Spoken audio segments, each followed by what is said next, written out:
ยประชาชนให้นักแน่นก้าวขึ้นสู่สังคมนิยมกองประชุมใหญ่ครั้งที่12ของพรรคเฮาในครั้งนี้ได้ดำเนินในจุดเวลาที่โลกของพวกเฮามีการเปลี่ยนแปลงอันใหญ่หลวงหลายด้านโดยเฉพาะแม้นความก้าวหน้าของวิทยาศาสตร์เทคโนโลยีได้ก้าวกระโดดซึ่งได้เป็นปัจจัยสำคัญยู่แห่การพัฒนาของโลกไปสู่บาทก้าวใหม่แต่พอเดียวกันนั้นก็เกิดสิ่งท้าทายทดสอบใหม่หลายประการที่ส่งผลกระทบต่อประเทศของพวกเฮาในขณะเดียวกันภาคของพวกเฮาก็ต้องได้แสวงหาเส้นทางการพัฒนาที่สอดคล้องกับจุดพิเศษของประเทศและปรับตัวให้ทันกับสภาพการเปลี่ยนแปลงของยุคสมัยภาคเฮาได้รับการสร้างตั้งขึ้นได้7 ทศวรรษมาแล้วนั้นเป็น7 ทศวรรษที่ได้ผ่านพาการฝึกฝนทดสอบละเอียดละเอียดยุ่งยากลำบากและได้ปรับปรุงก่อสร้างตนเองให้เติบใหญ่ขยายตัวก้าวเป็นก้าวมาสามารถนำพาภารกิจญาติได้ศาสนาเป็นแต่ละบาทก้าวมาได้สร้างวิรกรรมอันสง่าราศีซึ่งได้จารึกไว้ในหน้าประวัติศาสตร์ของชาติยุคใหม่นั่นแม้นการเฮ็ดสำเร็จภารกิจต่อสู่ปลดปล่อยชาติได้อย่างสมบูรณ์ญาติเอาเอกราชอิสรภาพและความเป็นเจ้าของประเทศชาติอันแท้จริงมาสู่กำมือของประชาชนลาวสร้างตั้งระบอบประชาธิปไตยประชาชนขึ้นมาได้และนับแต่นั้นมาพรรคเฮาก็ได้กลายเป็นพรรคกำอำนาจมาได้50 ปีแล้วและพรรคเฮายังมีภารกรรมอันใหญ่หลวงเพื่อสืบต่อบูรณะระบอบประชาธิปไตยประชาชนสร้างความสามารถตัวจริงเพื่อนำพาประเทศชาติก้าวสู่สังคมนิยมตลอด70 ปีของการคงตัวและขยายตัวของพรรคเฮาได้มีข้อสรุปที่ยืนยันอย่างจะแจ้งว่าการนำพาของพรรคเฮาเป็นปัจจัยพื้นฐานสำคัญกว่าหมู่ต่อผลสำเร็จของการปฏิวัติของประเทศเฮาและพรรคได้สืบต่อนำพาภารกิจปกปักรักษาและพัฒนาประเทศชาติสืบต่อมาพรรคเฮายังต้องเอาภารกรรมอันใหญ่หลวงและสูงส่งเพื่อสร้างบาทก้าวเดินต่อไปตามเส้นทางก้าวขึ้นสังคมนิยมตามอุดมการณ์ที่ได้เลือกเอาไว้นับแต่เมื่อสร้างตั้งเป็นต้นมาพรรคเฮาได้ยึดมั่นในสิ่งที่พรรคยืนยันมาแต่หัวที่ว่าทัศนะของการปฏิวัติอยู่ประเทศเฮาแม้นการปฏิวัติศาสตร์ประชาธิปไตยภายใต้การนำพาของพรรคของชนชั้นกรรมกรและจุดประสงค์สุดท้ายก็แม่นบ่แม่นหยุดอยู่ในการที่ได้มาซึ่งเอกราชแห่งชาติและความเป็นประชาธิปไตยแบบใหม่เท่านั้นหากยังต้องนำพาประเทศชาติก้าวขึ้นสู่สังคมนิยมจุดหมายดังกล่าวแม้นเส้นทางที่ต้องเป็นไปของการปฏิวัติของประเทศเฮาภายใต้การนำพาของพรรคประชาชนปฏิวัติลาวตามเวลาของกองประชุมดำเนินไปเป็นเวลา3 วันนับแต่วันที่6ถึงวันที่8บังกร2026บรรดาผู้แทนจะพร้อมกันสุมสติปัญญาเข้าในการค้นคว้าพิจารณาและรับพ้องเอา4 เอกสารสำคัญคือทางโครงการการเมืองฉบับที่3ของพรรคเพื่อวางทิศทางยุทธศาสตร์ระยะยาวห่างรายงานการเมืองของคณะบริหารงานศูนย์กลางพรรคสมัยที่11เพื่อสรุปตีราคาการจัดตั้งปฏิบัติมติกองประชุมใหญ่ใน5 ปีที่ผ่านมาห่างแผนพัฒนาเศรษฐกิจสังคมแห่งชาติ5 ปีครั้งที่10 2016ถึง2030เพื่อสร้างบาทก้าวบุกทะลุในการพัฒนาประเทศชาติห่างกฎระเบียบของพรรคประชาชนปฏิบัติลาวสมัยที่12เพื่อปรับปรุงการจัดตั้งพรรคให้ปลอดใสเข้มแข็งนักแน่นพร้อมนั้นกองประชุมจะดำเนินการเลือกตั้งเอาคณะบริหารงานศูนย์กลางพรรคสมัยที่12 ซึ่งเป็นองค์การนำพาสูงสุดของพรรคเพื่อสืบต่อภารกิจที่นำพาประเทศชาติในระยะใหม่ให้บรรลุตามจุดหมายที่วางไว้การไขกองประชุมใหญ่ครั้งที่ 12 ของพรรคในครั้งนี้บ่เพียงแต่เป็นเหตุการณ์การเมืองที่สำคัญสูงสุดของพรรคเฮาเท่านั้นหากยังแม่นความมุ่งหวังและเป็นบาทเลี้ยวที่สำคัญในการนำพาประเทศชาติก้าวไปสู่ความวัฒนาถาวรประชาชนห่างมีผาสุขสังคมมีความยุติธรรมและศิวิไลทั้งหมดนี้ก็คือวาระของการดำเนินของประชุมสำหรับภาคเช้านี้ส่วนมาภาคบ่ายจะมีความคืบหน้าในการดำเนินของประชุมคือใดทีมข่าวโทรภาพแห่งชาติจะรายงานให้ผู้ชมได้รับทราบเติมอีกวิลามุนีถ่ายภาพพันงานสุทธิพงษ์รายงานจากหอประชุมแห่งชาติขอบใจโฆษกพันงานสุทธิพงษ์จากหอประชุมแห่งชาติท่านผู้ชมคณะบริหารงานศูนย์กลางพรรคคอมมิวนิสต์เวียดนามส่งโทรเลขอวยพรถึงกองประชุมใหญ่ผู้แทนทั่วประเทศครั้งที่ 12 ของพรรคประชาชนปฏิวัติลาวคณะบริหารงานศูนย์กลางพรรคคอมมิวนิสต์เวียดนามส่งโทรเลขอวยพรถึงกองประชุมใหญ่ผู้แทนทั่วประเทศครั้งที่ 12 ของพรรคประชาชนปฏิวัติลาวโดยมีเนื้อหาดังนี้ในโอกาสไขของประชุมใหญ่ผู้แทนทั่วประเทศครั้งที่ 12 ของพรรคประชาชนปฏิวัติลาวต่างหน้าพรรคคอมมิวนิสต์เวียดนามสมาชิกพรรคและประชาชนเวียดนามทุกทวนหน้าคณะบริหารงานศูนย์กลางพรรคคอมมิวนิสต์เวียดนามสมาชิกพรรคและประชาชนเวียดนามทุกทวนหน้าคณะบริหารงานศูนย์กลางพรรคคอมมิวนิสต์เวียดนามขอฝากมิตรจิตมิตรใจฐานสถานอ้ายน้องที่สนิทสนมและคำอวยพรไซอันอบอุ่นและจริงใจที่สุดมายังกองประชุมใหญ่สมาชิกพรรคและประชาชนลาวอ้ายน้องทุกทวนหน้าข้าพเจ้าขอแสดงความชมเชยอย่างสุดใจต่อบรรดาผลสำเร็จอันใหญ่หลวงรอบด้านและมีความหมายประวัติศาสตร์ที่ภาครัฐและประชาชนลาวอ้ายน้องญาณมาได้ตลอดระยะ 50 ปีแห่งการสร้างตั้งประเทศสาธารณรัฐประชาธิปไตยประชาชนลาวโดยเฉพาะตลอดระยะ 40 ปีจัดตั้งปฏิบัติแนวทางเปลี่ยนแปลงใหม่อย่างรอบด้านระยะ 5 ปี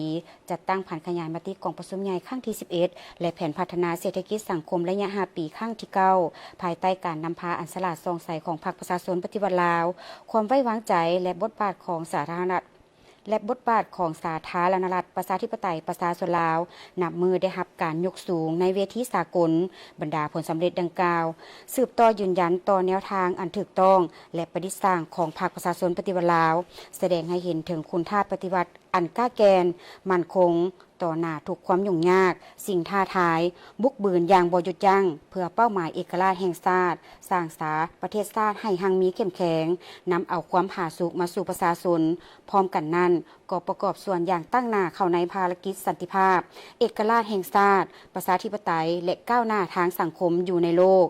กองประชุมใหญ่ผู้แทนทั่วประเทศครั้งที่ 12 ของพรรคประชาชนปฏิวัติลาวเป็นขีดหมายแห่งระยะพัฒนาใหม่ของการปฏิวัติลาวด้วยการกำหนดทิศบรรดายุทธศาสตร์สำคัญอยู่แห่งอย่างรอบด้านพร้อมเพียงครบสุดภารกิจเปลี่ยนแปลงใหม่เพิ่มทวีมหาสามัคคีทั่วปวงชนทางชาติรับประกันเสถียรภาพการเมืองสังคมสุขอยู่การพัฒนาเศรษฐกิจสังคมยกสูงชีวิตการเป็นอยู่ทางด้านวัตถุและจิตใจของประชาชนก้าวขึ้นอย่างหนักแน่นตามเส้นทางสังคมนิยมในฐานะเป็นเพื่อนมิตรเป็นสหายอ้ายน้องที่สนิทสนมร่วมอุดมการณ์ปฏิวัติภาครัฐและประชาชนเวียดนามญาติใดยามใดก็เคียงบ่าเคียงไหลกับภาครัฐและประชาชนลาวในทุกๆระยะประวัติศาสตร์ข้าพเจ้าเชื่อมั่นอย่างนักแน่นว่าภายใต้การนำพาอันสลาดซองใสของพรรคประชาชนปฏิวัติลาวประชาชนลาวอ้ายน้องจะสืบต่อญาติได้บรรดาผลสำเร็จใหม่ใหญ่หลวงกว่าเก่าจัดตั้งปฏิบัติมติของประชุมใหญ่ครั้งที่ 12 ได้อย่างมีไสสร้างสำเร็จผลประเทศลาวสันติภาพเอกราชประชาธิปไตยเอกภาพและนับวัฒนาถาวรสายพัวพันสามัคคีพิเศษเวียดนามลาวเป็นมรดกที่สักการะบูชาอันล้ำค่าโดยแมนประธานโฮจิมินห์ประธานไก่สอนพรหมวิหารประธานสุภานุวงศ์ที่แสนเคารพรักและบรรดาหุ้นการนำบรรพบุรุษของ2 ภาค 2 รัฐและประชาชน2 ชาติได้ออกแหงเพิ่มพูนคุ้นสร้างปกปักรักษาปะไว้ให้คนหุ้นปัจจุบันและอนาคต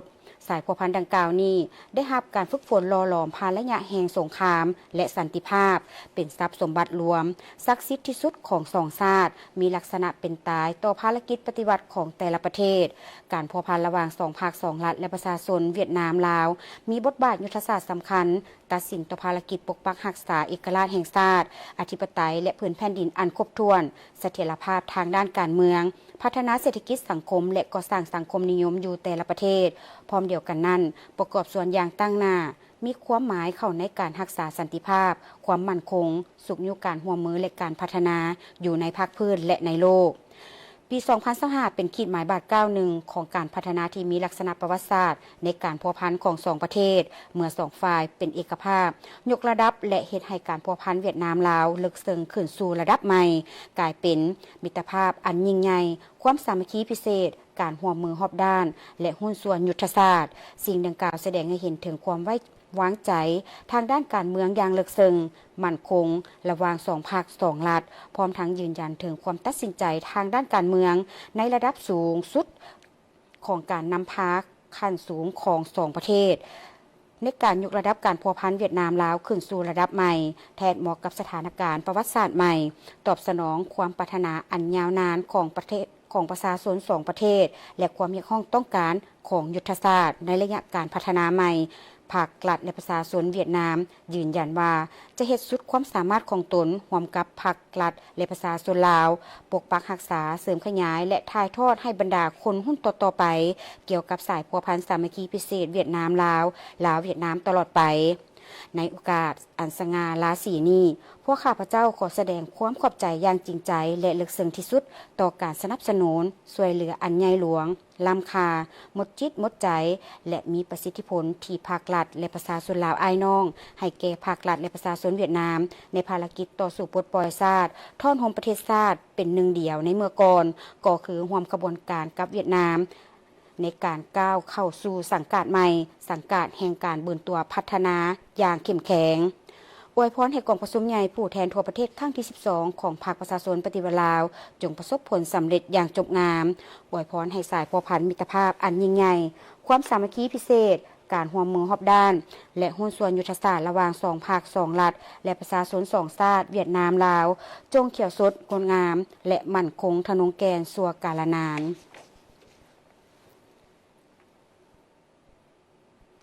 คณะกรรมการศูนย์กลางพรรคคอมมิวนิสต์จีนทรงโทรเลขอวยพรถึงกองประชุมใหญ่ผู้แทนทั่วประเทศครั้งที่ 12 ของพรรคประชาชนปฏิวัติลาว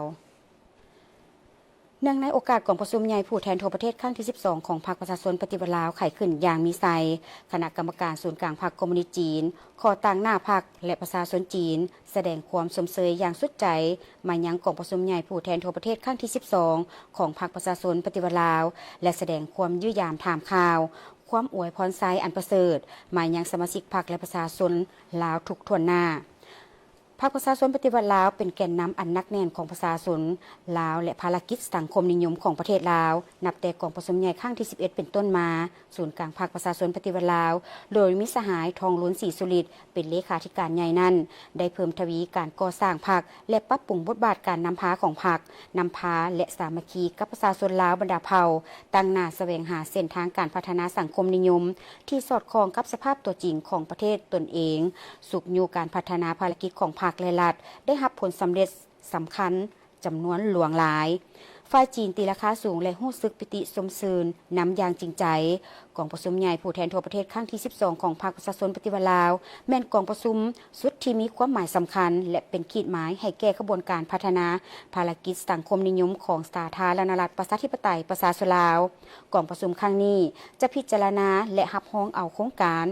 เมืองฉบับที่ 3 ของพรรคและเอกสารสำคัญหลายๆฉบับซึ่งจะวางแผนยุทธศาสตร์และประกาศใช้มาตรการต่างๆเพื่อสุขอยู่การพัฒนาภารกิจพรรคและรัฐในระยะต่อหน้าฝ่ายจีนเชื่อมั่นว่าภายใต้การนำพาอันนักแน่นของพรรคประชาชนปฏิวัติลาวจะบรรลุเป้าหมายต่างๆที่กองประชุมใหญ่ครั้งนี้วางออกอย่างแน่นอนเพื่อสุขอยู่ภารกิจสังคมนิยมของสาธารณรัฐประชาธิปไตยประชาชนลาวก้าวเข้าสู่ระยะแห่งการพัฒนาใหม่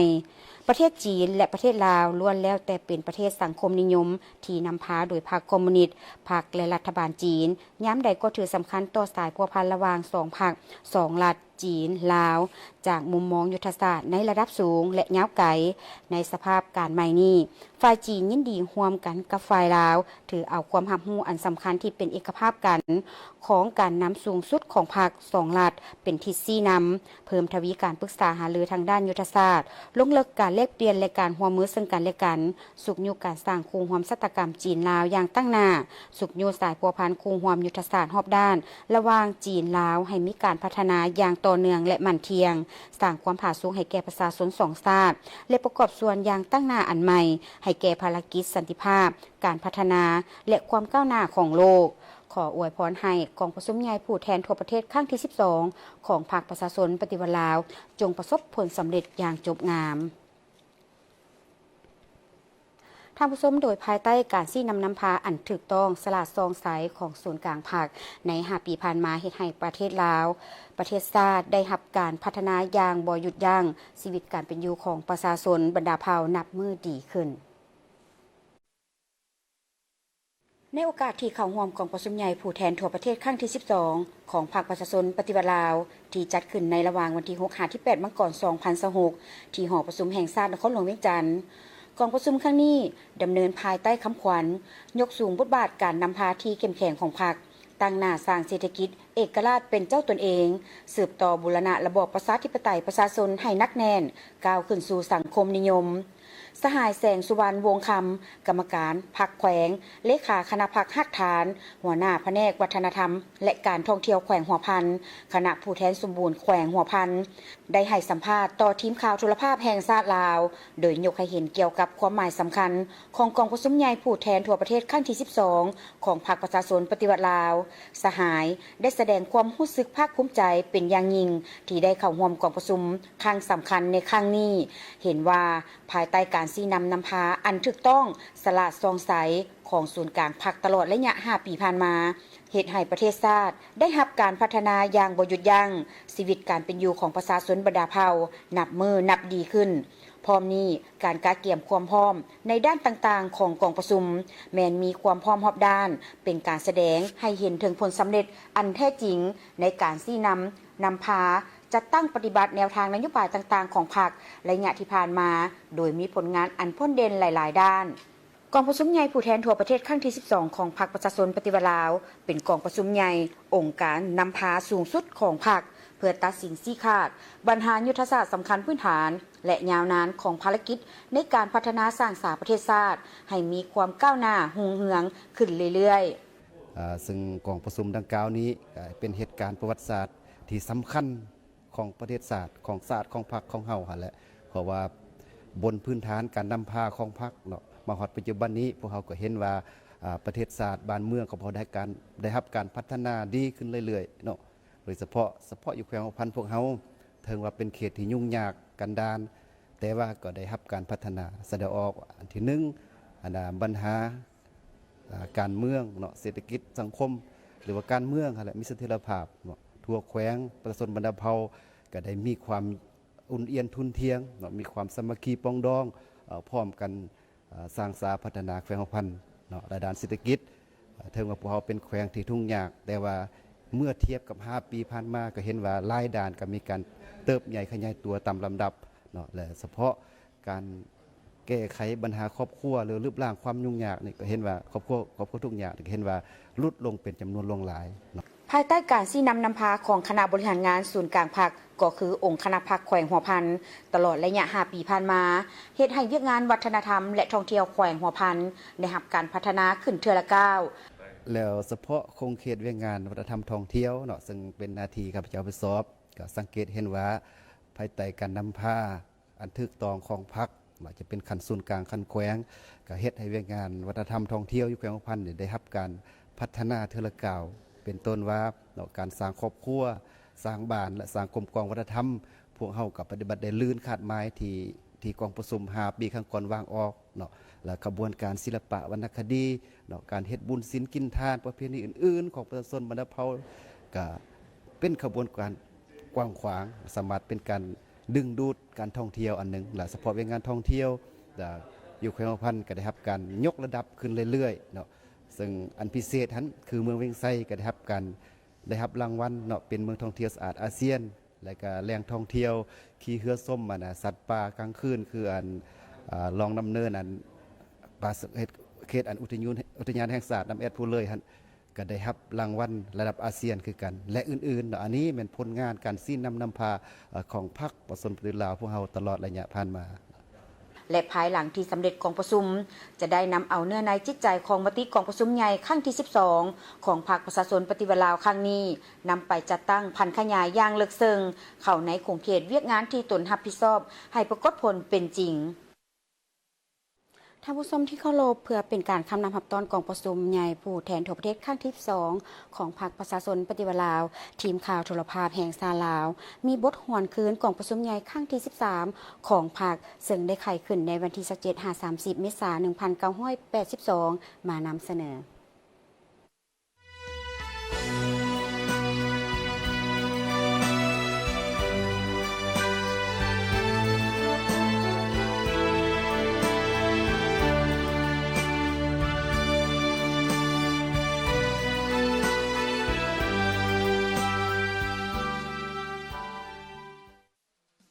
กองประชุมใหญ่ครั้งที่ 3 ของพรรคเป็นกองประชุมเปิดเผยทั้งการเพื่อทำอิฐต่อภายในและต่างประเทศได้ไขขึ้นวันที่ 27-30 เมษายน 1982 ที่นครหลวงเวียงจันทน์มีผู้แทนเข้าร่วม228สหายที่มาจากทุกโครงเขตการเคลื่อนไหวและจากทุกแขวงที่เป็นตัวแทนให้แก่สมาชิกพรรค 35,000 สหายในทั่วประเทศมีแขกภายในประเทศ105สหายแขกต่างประเทศ11คณะกองประชุมได้เลือกตั้งคณะบริหารงานส่วนกลางพรรค55สหายในนั้นกรรมการสมบูรณ์มี49สหายและสำรอง6สหายสหายไก่สอนคนบริหารได้ถูกเลือกตั้งให้เป็นเลขาธิการใหญ่ศูนย์กลางพรรคเป็นสมัยที่3เลือกตั้งกรรมการกรมการเมืองศูนย์กลางพรรคประกอบมี7สหายและคณะเลขาธิการศูนย์กลางพรรคประกอบมี9สหายสังรวมโดยโยชน์เนื้อในของกองประชุมใหญ่ครั้งที่ 3 ของพรรคสรุปสังรวมไซสนะโครงการปฏิบัติชาติประชาธิปไตยและผลงานที่ญาติมาได้ใน5ปีแห่งการปกปักรักษาและเอกราชแห่งชาติและข้ามผ่านก้าวขึ้นสังคมนิยมเทอละก้าวยกให้เห็นการจุดพิเศษใหญ่ของการปฏิบัติลาวในระยะใหม่คือประเทศลาวกับเวียดนามและกัมพูชาได้กลายเป็นด้านหน้าของระบบสังคมนิยมอยู่ในอาเซียนอาคเนย์ด้วยเหตุนั้นการต่อสู้ปกป้องรักษาเอกราชอธิปไตยและก่อสร้างระบบใหม่แมนดุเดือดเขียวขาดและยาวนานประเทศลาวได้สถาปนาระบบการเมืองที่ก้าวหน้าขึ้นประชาชนลาวประดาเผาได้เป็นเจ้าประเทศชาติมีทรัพยากรที่อุดมสมบูรณ์แต่เศรษฐกิจยังด้อยพัฒนาระดับวัฒนธรรมยังต่ำประเทศลาวก้าวเข้าสู่ระยะใหม่ของการปฏิบัติในขณะที่การปฏิบัติวิทยาศาสตร์เทคนิคครั้งที่ 3ในโลกพร้อมขยายตัวอย่างปวดปื้นและกว้างขวางซึ่งได้กำหนดแนวทางรวมของการปฏิบัติลาวในสมัยข้ามผ่านก้าวขึ้นสังคมนิยมเกี่ยวกับเรื่องการผลักออกให้งานก่อสร้างผลักให้เข้มแข็งครบด้านยกสูงลักษณะส่วนสั้นกรรมกรและลักษณะน้ำหนักต่อสู้ยกสูงความสามารถของพรรคเพื่อก้าวไปตามวัตถุประสงค์และเป้าหมายที่พรรคได้กำหนดทุกคนและเสริมขยายทุกความอาจสามารถบ่มซ้อนของประเทศชาติโดยหันจากกสิกรรมป่าไม้เป็นพื้นฐานให้แก่การขยายอุตสาหกรรมกองประชุมได้วางจุดหมายพื้นฐานของการปฏิบัติลาวในระยะใหม่คือบลดละในการเพิ่มทวีปฏิบัติสิทธิ์เป็นเจ้าของประชาชนผู้ออกแข่งงานเข้าต่างๆก่อสร้างพื้นฐานวัตถุเทคนิคคนจำเป็นของระบอบสังคมนิยมเฮ็ดให้เศรษฐกิจแห่งชาติมีพื้นฐานกสิกรรมป่าไม้อุตสาหกรรมขยายตัวก่อสร้างและบูรณะการพัวพันแห่งการผลิตสังคมนิยมทับประกันให้บรรดาภาคส่วนเศรษฐกิจสังคมนิยมความฐานะครอบครองในพื้นฐานเศรษฐกิจแห่งชาติกองประชุมได้วางนโยบายการต่างประเทศของพรรคออกคือยึดมั่นในแนวทางต่างประเทศสันติภาพเอกราชมิตรภาพเพิ่มทวีอย่างบ่หยุดยั้งความสามัคคีแบบพิเศษการความสัมพันธ์สู่หบและการความมือขอบด้านกับเวียดนามและกัมพูชาไอน้องสามัคคีแผ่นแป้นและหัวมือขอบด้านกับสหภาพโซเวียตและบรรดาประเทศสังคมนิยมญาติแยงเอาการเป็นใจกลางสนับสนุนจากบรรดาขบวนการปฏิบัติและประชาชนที่หักโหมสันติภาพและความเป็นธรรมในโลกคิดนำในการก่อสร้างพรรคแมนก่อสร้างพรรคให้นักแน่นเริ่มแข็งแรงอย่างแท้จริงทั้ง3ด้านการเมืองแนวคิดและการจัดตั้งก การก่อสร้างพรรคต้องติดพันอย่างสนิทแน่นกับกระบวนการปฏิบัติของมหาชนในการปฏิบัติหน้าที่การเมืองของพรรคในแต่ละระยะการปรับปรุงและขยายพรรคต้องติดพันกับการปรับปรุงบูรณะกรมจักรราชและประดับองค์การจัดตั้งมหาชนก่อสร้างและปรับปรุงการจัดตั้งของพรรคต้องสมทบกับการเชื่อสู่คุณภาพของพนักงานและสมาชิกต้องทำประกันเอาผู้ที่มีมาตรฐานครบถ้วนเข้าพรรคและต้องเอาผู้ที่บ่มีมาตรฐานออกจากพรรคทิศทางหน้าที่และประดาจุดหมายใหญ่เกี่ยวกับเศรษฐกิจสังคมของแผนการ5 ปีแห่งรัฐครั้งที่ 1981-1985 ขยายกสิกรรมป่าไม้หัตถกรรมอุตสาหกรรมน้อยสู่โซนก่อสร้างพื้นฐานวัตถุจำนวนหนึ่งที่จำเป็นให้ได้ในเบื้องต้นซึ่งต้นต่อแม่นก่อสร้างระบบคมนาคมขนส่งไปรษณีย์โทรคมนาคมจัดตั้งพอร์ตแจกจ่ายจราจรเพื่อรับประกันการสูบสู้การผลิตให้ขยายตัวต้องนำใจหาภาคส่วนเศรษฐกิจให้ดีแต่เอาใจใส่เป็นพิเศษการช่วยเหลือให้เศรษฐกิจของรัฐและเศรษฐกิจร่วมมือมีการขยายตัวก่อสร้างเศรษฐกิจส่วนต่างไปพร้อมกับการออกแรงงานก่อสร้างเศรษฐกิจท้องถิ่นต้องใช้ทุกวิธีการเพื่อปรับปรุงบูรณะและเปิดกว้างบรรดาระบบการศึกษาการประสานสมทบระหว่างเศรษฐกิจกับพวกงานปกสปส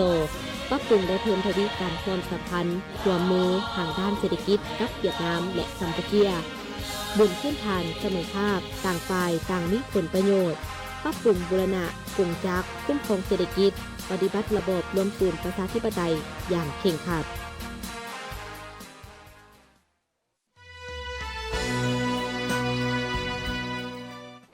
จากบทหวนคืนกองประชุมใหญ่ครั้งที่3เฮามาที่บทหวนคืนกองประชุมใหญ่ครั้งที่4ของพรรคซึ่งได้จัดขึ้นในวันที่13-15 พฤศจิกายน 1986ซึ่งกองประชุมใหญ่ครั้งนี้ได้ถอดถอนหาบทเรียนที่สำคัญมานำเสนอ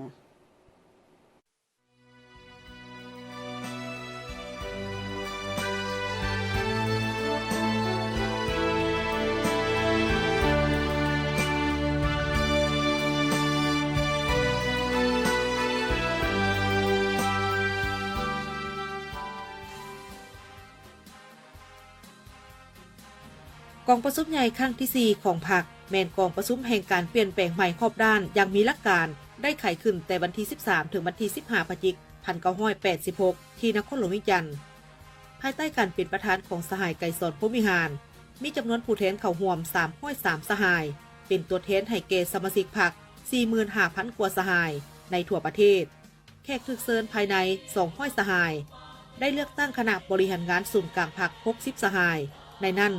กรรมการสมบูรณ์51สหายและสำรอง9สหายกองประชุมข้างปฐมฤกษ์ของคณะบริหารงานศูนย์กลางพรรคได้เลือกเอาสหายไกรสอนพรหมวิหารเป็นเลขาธิการใหญ่ศูนย์กลางพรรคสมัยที่4กรมการเมืองสมบูรณ์11สหายสำรอง2สหายและเลือกตั้งคณะเลขาธิการ9สหายเนื้อในย่อของมติกองประชุมใหญ่ครั้งที่4ของพรรคผ่านพฤติกรรม10 ปี 1975 ถึง 1985 แห่งการปกปักรักษาและสร้างสรรค์ประเทศชาติกองประชุมใหญ่ถอดถอนได้5บทเรียนที่สำคัญคือ 1. เพิ่มทวีการนำพาหอบด้านของพรรควางแนวทางออกอย่างทันการและบูรณะมันอย่างบ่หยุดยั้งทั้งยึดมั่นในการจัดตั้งปฏิบัติแนวทางให้ปรากฏผล